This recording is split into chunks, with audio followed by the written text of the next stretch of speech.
Good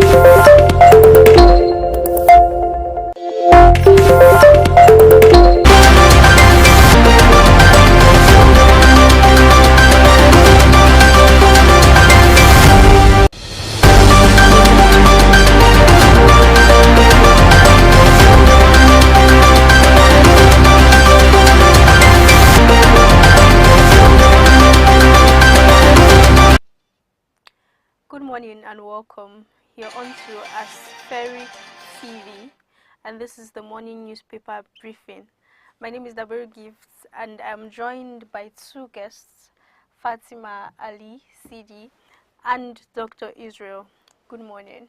Good morning. And welcome to the program. Thank you. So this is a program where we discuss basically headlines that made it to Nigerian dailies, and then discuss with my guests what their opinion is about these issues. We'll start off with the Vanguard newspaper, and the headline there says, "Insecurity, Nigeria no longer attractive for FDI, Senate." The Senate yesterday lamented that the escalating wave of insecurity has made Nigeria unattractive for foreign direct investments and urged security chiefs to up their game to halt the ugly trend. He also added that there is nothing to show for the huge investment in security. Senate President Ahmad Lawan, who expressed the view at a marathon meeting with military chiefs and heads of security and intelligence agencies, described the level of insecurity in the country as most frightening. Lawan spoke on a day bandits attacked the convoy of Assistant Inspector General of Police in charge of Zone 12, Bauchi, Audu Adamu Madaki, inflicting gunshot wounds on his leg, killed his orderly and injured many escorts. The AIG was on his way to a meeting of police strategic commanders summoned by Inspector General of Police Usman Alkali in Abuja. Meanwhile, Alkali has ordered enhanced security at prison facilities and raids on suspected criminal cells in response to security glitches. The next newspaper is the This Day newspaper, and it says, "Oshomole, Tinubu can't be held responsible for Buhari's performance." President's failure in security economy make APC's presidential candidate unmarketable, I beg your pardon, says Atiku's support group. Former National Chairman of All Progressives Congress, APC, and ex-governor of Edo State, Mr. Adams Oshomole, has said the presidential candidate of the party, Asiwaju Bola Tinubu, cannot be held responsible for the performance of the current administration of President Muhammadu Buhari. Oshomole spoke yesterday on The Morning Show, a program on Arise News Channel, the broadcast arm of This Day newspaper. Oshomole's assertion came as a People's Democratic Party group rallying support for its presidential candidate Alhaji Atiku Abubakar, the Atiku Mobilizers Ekiti, yesterday said the frightening insecurity across the country and weak economic status had rendered Tinubu unmarketable before Nigerians. The Nation newspaper says, PDP Board of Trustees fails to resolve Atiku/Wike rifts. Trustees divided over Ayu's sack call by Rivers governor's men. Also some interesting headlines there. Why Buhari okayed 1.5 billion naira to buy vehicles for Niger Republic. Also Russia-Ukraine war, Nigerian varsity to absorb 2,500 students. The next paper is the Leadership newspaper, and it says, after PMB's directive, military begins Operation Show Terrorists No Mercy. Orders commanders to employ maximum firepower. FG defends purchase of 1.15 billion security vehicles for Niger Republic. FCT gets 2.6 billion naira to buy operational vehicles, gadgets, destroys bandits camp in Kuje. Bandits ambush AIG, kill orderly in Bauchi. Insecurity dwarfing PMB's achievements, says APC chieftain. The next paper is the Guardian newspaper, and it says funding insecurity stall, $2.8 billion AKK projects gas exports. Stakeholders consider options for gas exports amid Russia/Ukraine war. Divestments, dwindling upstream investments, cloud gas exports potential. Next is the Daily Trust newspaper, and it says condemnations as MBC fines Trust TV 5 million naira over banditry documentary. DSTV StarTimes, TSTV also fined. We acted in public interest, trust management. Activists, academics flay government. Lastly, we have the Punch newspaper, and it says rising terror threats. National Assembly leaders fret. Rally security chiefs for protection. Senate holds marathon meeting with military, police, DSS chiefs, seeks solutions. Attacks on Abuja daring. Terrorists no more afraid, says House of Representatives. IG meets police commissioners. Insecurity most frightening now. Lawan. Those are the newspaper headlines. We'll go on a short break. When we return, I and my guests will be discussing with you. Please stay with us. Thank you for those who have subscribed to our channel. We are happy to have you on our channel. Thank you so much for all your support. But please, for those who have not subscribed, we are begging you, subscribe to our channels. Please subscribe. Please, we are begging you, subscribe to our channel. And while subscribing, do not forget to click on the notification button, the button around it. Don't click for you to get our notification whenever we're on live program, wherever we're covering a live program, wherever we're giving you a news update, whenever we post a new content to our channels. Please do not forget to follow us on our social media handles. On Facebook, official at Aspheric News. On Instagram, Aspheric News. On Twitter, and Aspheric News. On LinkedIn, and Aspheric News. Please, thank you so much for your huge support. Your huge support. Watching is a support. Thank you. We are grateful. But please, let someone know about Aspheric TV. And also to call on us anyone in need our service. Thank you so much. Thank you.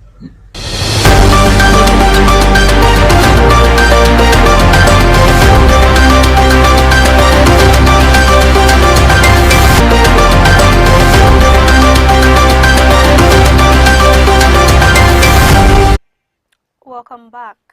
I'd start off with the Vanguard newspaper story, where the Senate President, Ahmad Lawan, I'm directing this question to Dr. Israel now. The Senate President has said that insecurity has made Nigeria seem unattractive to foreign investors. Yeah. And then I want to know your thoughts on this. Thank you for having me this morning, and today I'm your guest, and I want to thank you for the privilege of having me as a guest this morning. First and foremost, the Senate President is right. If you look globally, if you also check out globally, you figure out that insecurity is one of the major issues, especially in economic growth.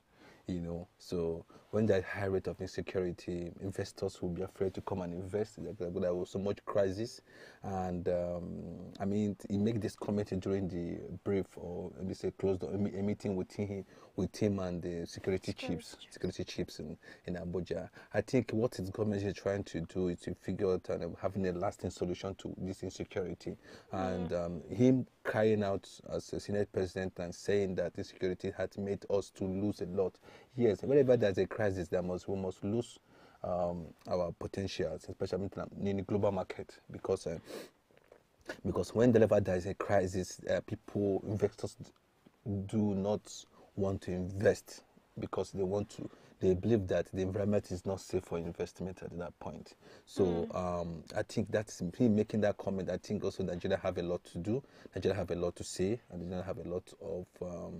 Nigeria also have a lot to. The Nigerian government have a lot to do to ensure that the country is being in a safe place to also allow enable environment for investors to come and invest. All right, Fatima, I want to ask this question from a different perspective now. So these comments from the Senate President came after the AIG of police in Bauchi State was attacked. We are told that he got a gunshot wound in the leg, and then his orderly was killed, and basically they were ambushed by these bandits.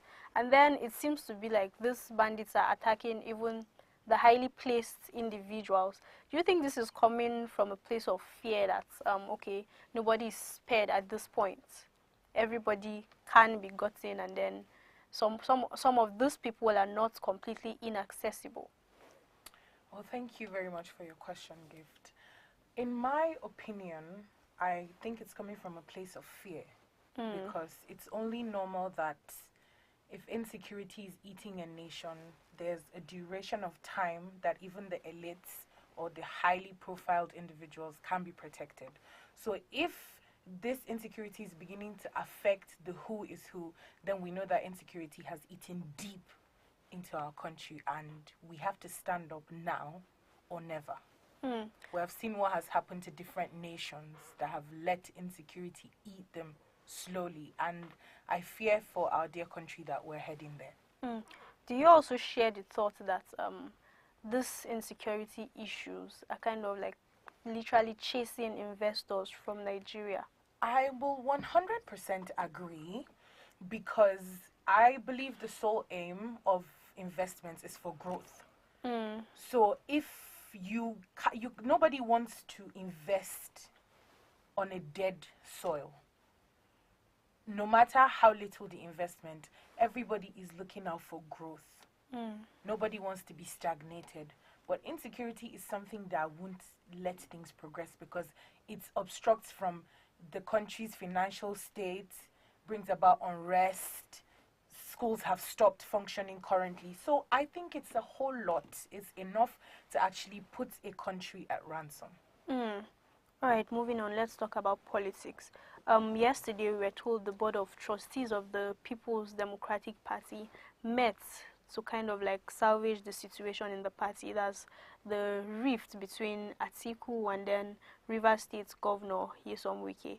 And then today in the news, we are hearing that that rift was not repaired at all. They were not successful. So what can you say about this situation? If you understand what is going on currently, you know that we are in a political terrain, but where people make their decisions. Don't forget that in politics it has to be with interest.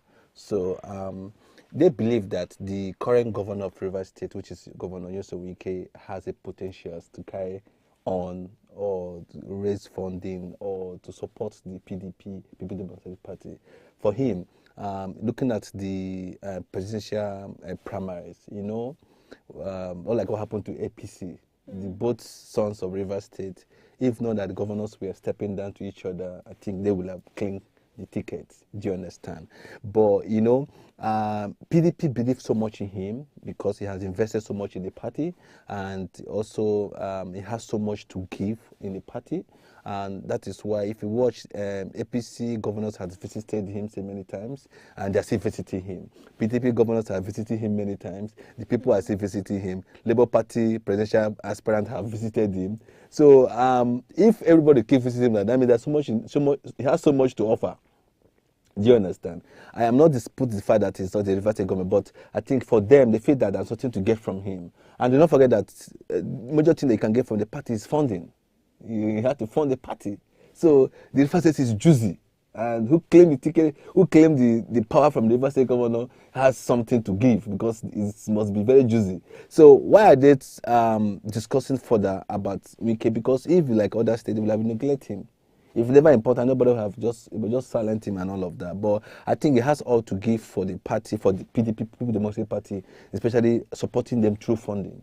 Do you understand? And the discussion they had yesterday, when I read the news yesterday and this morning, it's very funny. But they believe that they've solved their problem, they are now together, and they've agreed. Even I saw some, that's why I said, journalists should also help. Because should give give the public the right information. Maybe what we were reading was not really exactly what they discussed. Do you understand? We may not really be what they discussed. So we are reading something and they had something else they've discussed. So don't forget that when they have the closed door meeting, they come and they brief the press, whatever you want to brief the press. Do you understand? And I think they are still under negotiation. I don't hope they have their lasting solution towards that. All right, on to you.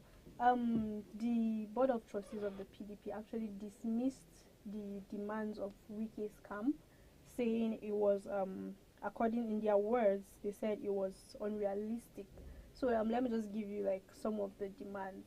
Wike's camp demanded that the chairman of the party resign because the presidential candidate and the chairman of the party cannot be from the same region. Also, they said Atiku Abubakar is going to do just like basically spend one tenure in office and then step down for another. And also, they will be given strategic positions in his government. And then these are conditions for them to support Atiku. What do you think about this? Some of these demands of theirs. Do you think it is unrealistic? I wouldn't peg it unrealistic, but as Dr. Israel said, they hold these meetings in closed doors, so we don't particularly know what goes on in these meetings. But I think whatever is happening in the party is something they can sit down and talk about and sort out amicably. They're all politicians, and I believe that one way or another, they always find a way around to a solution.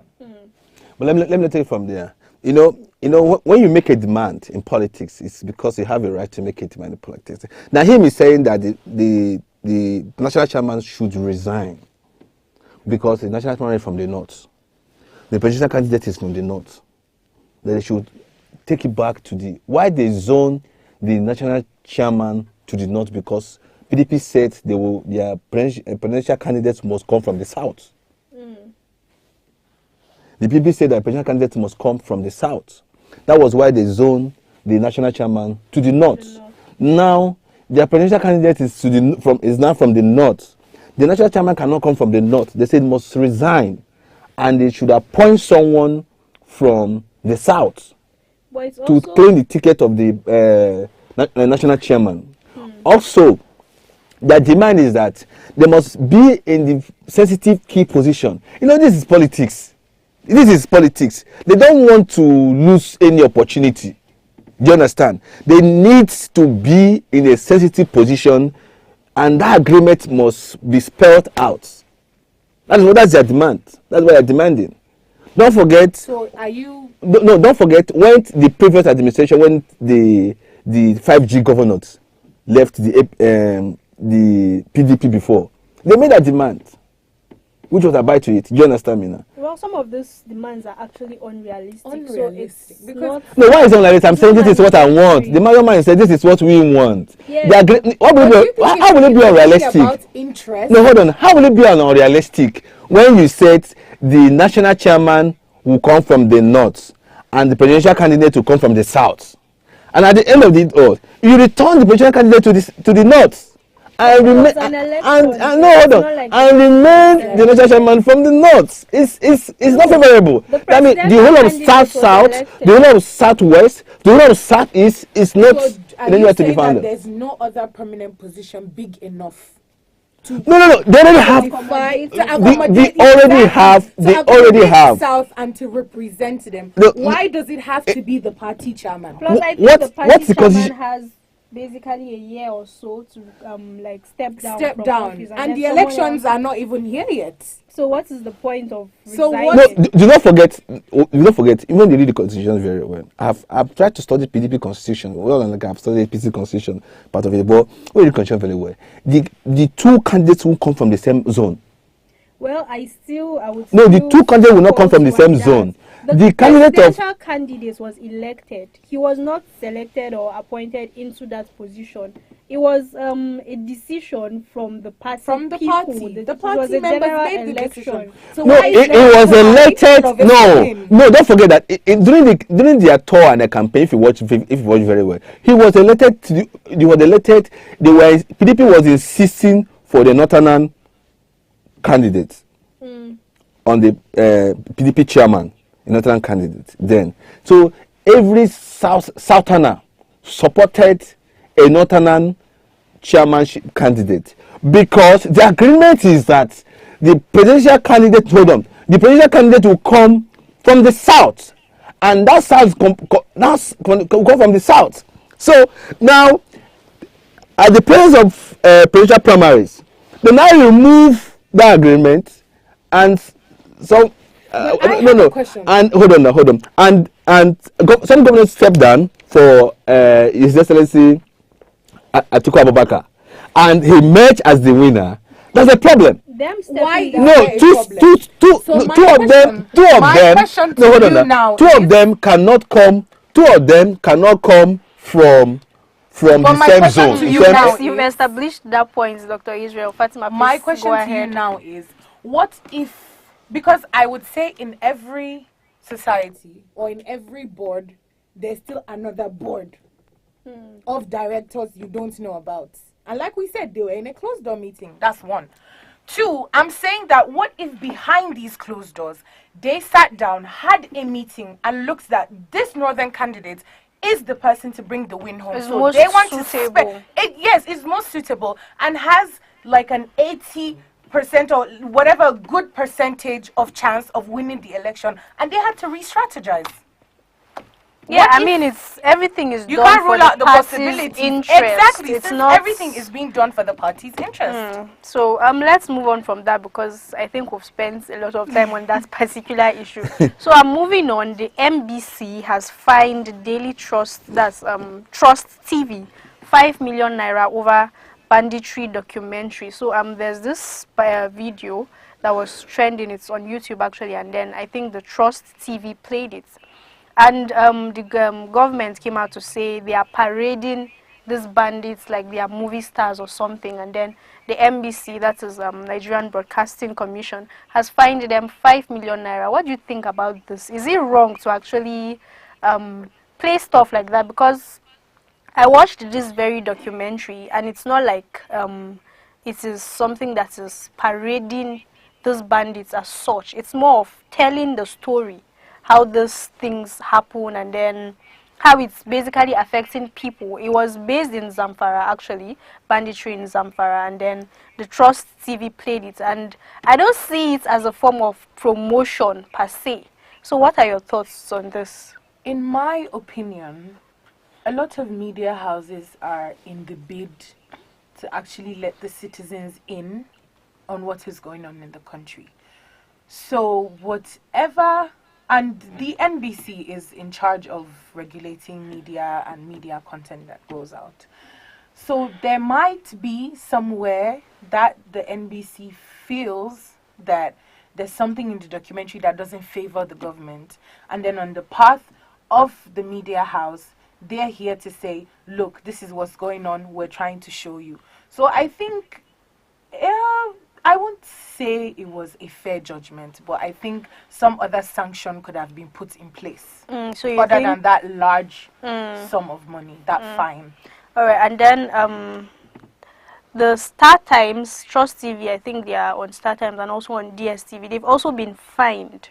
What will you say in relation to this? NBC have a regulation. NBC have a regulation. In a much updated on that NBC, you should know that NBC have a regulation. There is some vital information that can break the law. There's some vital information that can cause harm. There's some vital information that can cause problems. There's some information also that can make people create unrest. We're in a situation where the country is trying to come out of insecurity, and even though the content that was played, according to what you said, we were watching on YouTube, is actually not promotion, but it has a stake for me to know, especially when the bandit guy was saying, government know where we are. Government know where we are. They know us. So that is like a form of allegation exactly. on the government. So just imagine you hearing from a bandit and said, government know where we are. So they know us. Like, I don't know how you want. You can just interpret on your own. But so there's some information that they don't send out to the public that can damage the souls. I mean, that can damage a lot in the public. Finding them, I really think that's a good idea. I think they should find a lasting solution to it. And then I mentioned Star Times and DSTV as well were fined. You think that this fine or punishments should have extended to those people? Because their only crime is accommodating Trust TV because on of their times, network. because they have a channels from Star Times and DSTV, but it's not only Star Times and Trust TV and BBC as well. You know, they include all of that. It's just a sanction. I think they can appeal. It's an appeal. Sanction you. They have appeal. Trust TV have replied that they are aware of the sanction and also make that sentiment known that they're not playing a role of sabotaging the government, or they feel that they should air the information the way it is and let people know what exactly is going on. Everybody has their stake. I think there's a need for us to look into that, but I don't think there's the information. I really do not think in total that all the information was wrong. But I just make a comment. The area I felt that when they went to the camp, when they went to the camp, and the young man was saying, they know us, the government. If you watch it, you have seen that. And all that. So I don't think those areas was also good. All right, there was this headline that said, Oshomole says, Tinubu can't be held responsible for Buhari's performance. This is because a group of youths have said Buhari's government has made the APC candidate, which is Tinubu, to be unmarketable. Let's put it that way. Do you think that is feasible? Like, I mean, they come from the same party, but then these are different individuals. Do you think the performance of the current president rubs off on the APC's presidential candidate and then his chances of emerging as Nigeria's next president? I personally believe in, if there's a job to be done and there are candidates or there are people available for that job, give everybody an equal chance and equal opportunity. Do not condemn people until you have seen what they can or what they can't do. So I wouldn't say Buhari's performance has anything to do with Tinubu as a person. No, it doesn't. If Tinubu says he has his agenda, his promises and whatnot, if he eventually emerges a winner, let's see what he can do. I kind of agree with you on that, but let's get Dr. Israel's thoughts on this one. You know, the point is, which government is in power? Is the APC government. Who are the founding father of APC? You name them and mention them. So everybody who is under the platform APC have a stake. Because as a leader, if something is going wrong, you are meant to come up and say, no, this is actually not right. Okay. Do you understand me? So, but pointing at fingers individually, Buhari is which is the president, I mean to say, sorry, the president is the commander-in-chief of the armed forces, who is under his administration. So that's why I said that one time I was interviewed and I said, look, somebody said that this security is Buhari is responsible about the security in Nigeria. And I asked a question. If there's a gunshot, why is it that there's a gunshot in your community? He says it's Buhari that caused it. The question I asked was, do you see president carry a gun? The answer is no. Do you see president going to your street to, cause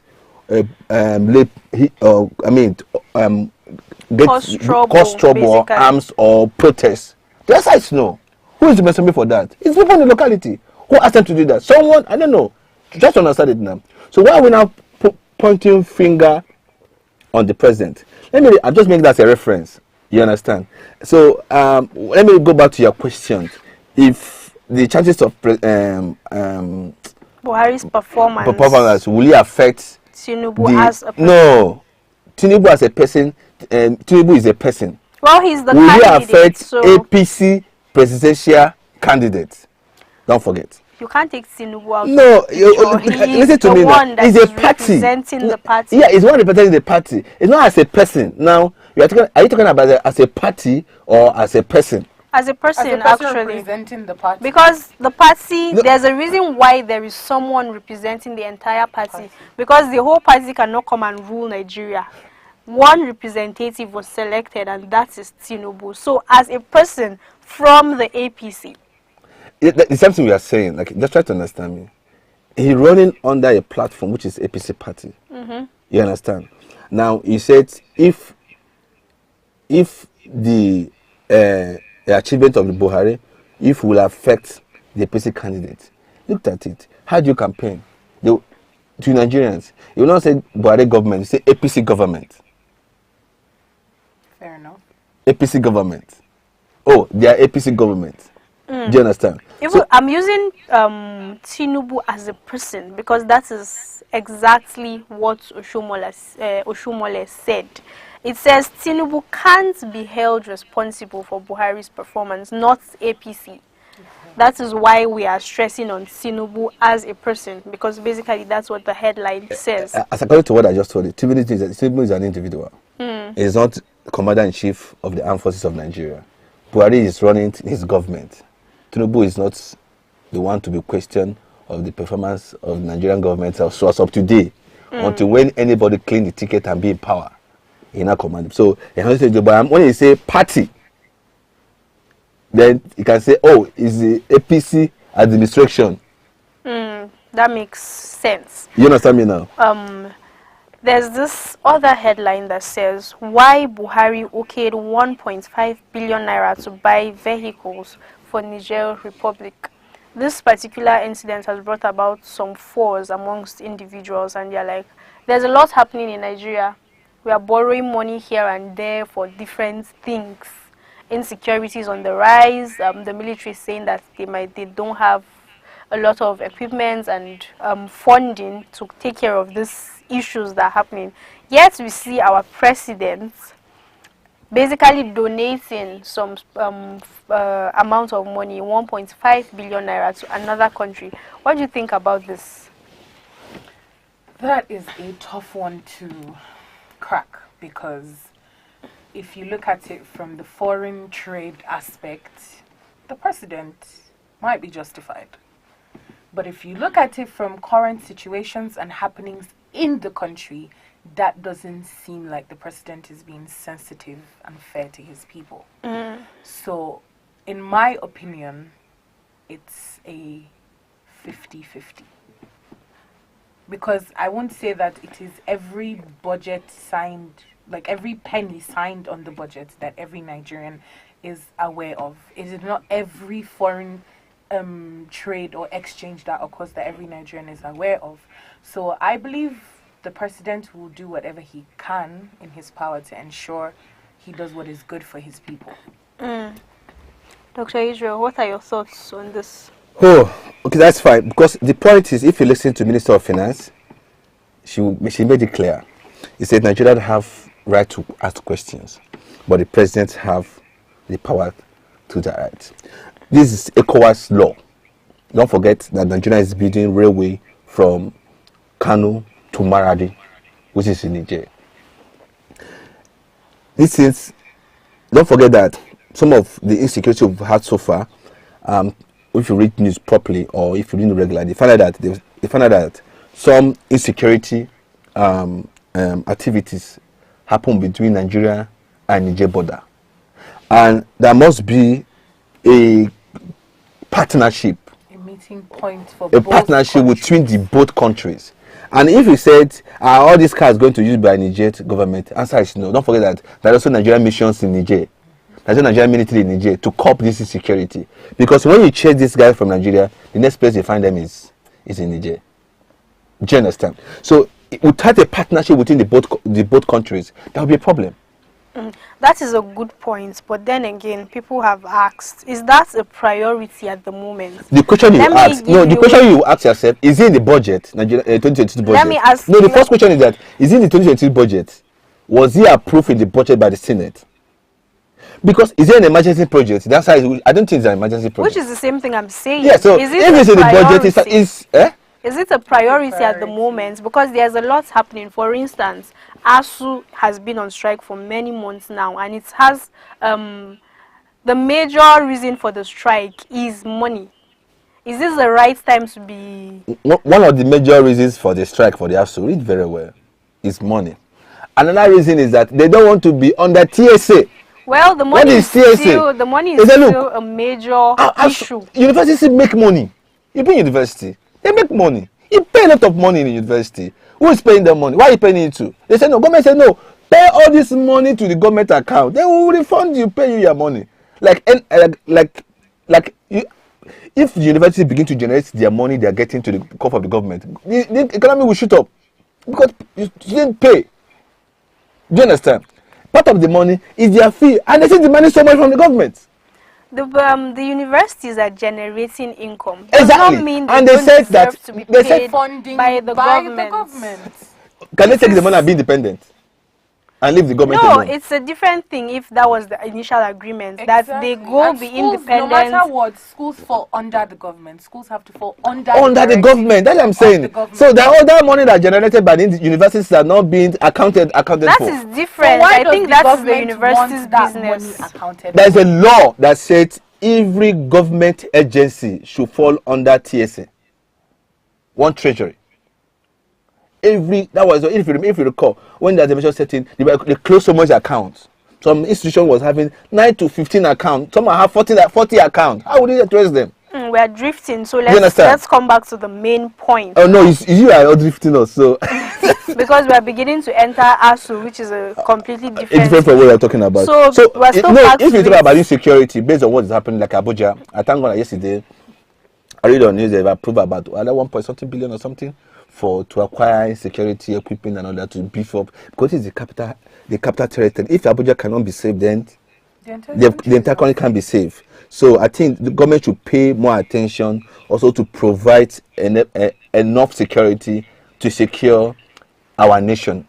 Abuja is the heart of the nation of Nigeria. There must be no more place. There must be a peaceful place, and also to also provide to beef up security in other states. If you ask me, is sending out this money to Niger, is it the right time? The president of Niger requested for it.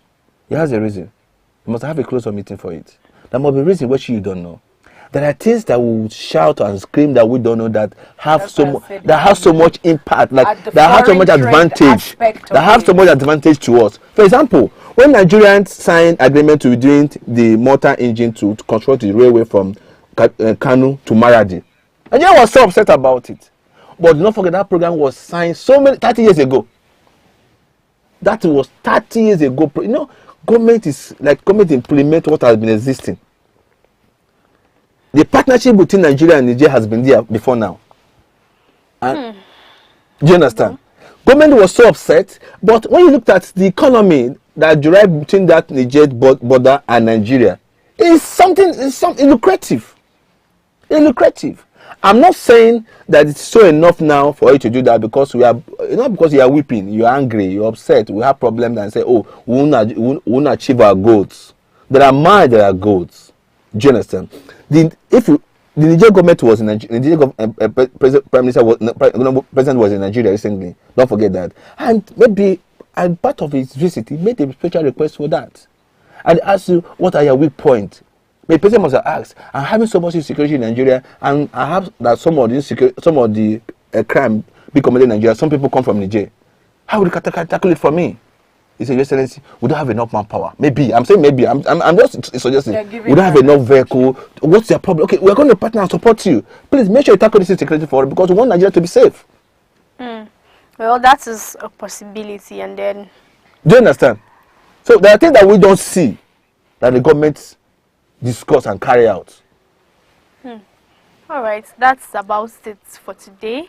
Thanks for joining us. My name is Badagry Gifts, and I've had Fatima Ali Sidi and Dr. Israel Ibeleme. Thank you so much. Thanks for joining me on the program today. Thank you. Please subscribe to our YouTube channel. We are Aspheric TV on YouTube, and also follow us on all of our social media platforms. On Instagram and Twitter, we are Aspheric News, and on Facebook, we are Official Aspheric News. Thanks for watching. Bye.